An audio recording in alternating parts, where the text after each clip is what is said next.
हमरा देवघर जाए के मन करे छ कनिया संग। नहीं नु अभी लॉकडाउन लागल छै, घर में पैसा कौड़ी नहीं छै, केना जेबै? नहीं नक्की कनिया कह छ हम 4 चक्का से जेबै, हमरा जुगाड़ के दे जइबो।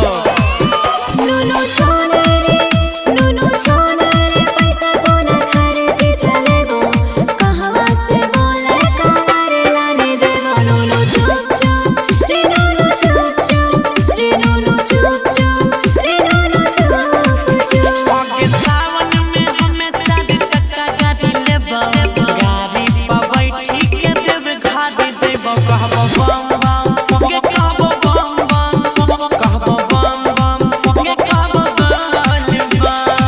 बुझली बात के? बोल बम बोल बम बोल बम। डीजे विकास डीजे विकास मटियार Kala Sitamarhi Matiyar Kala Sitamarhi DJ Shri digital audio recording studio Biharigunj.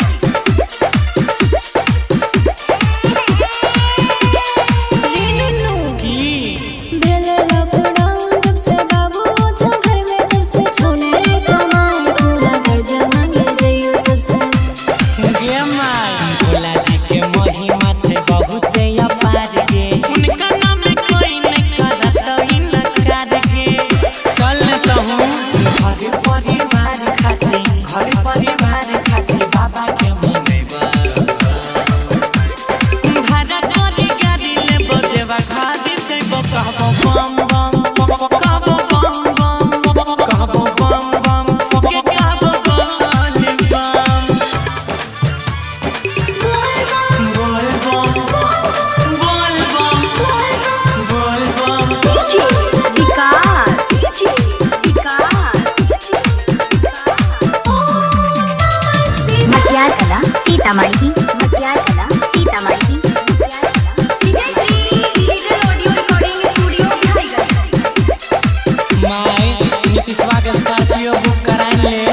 हमर बात सुन बेटा, यही पूजा के ले गामे के मंदिरवा में जलवा चढ़ाइले, अब के मेरे ये जैसे बाबा के मनाइले।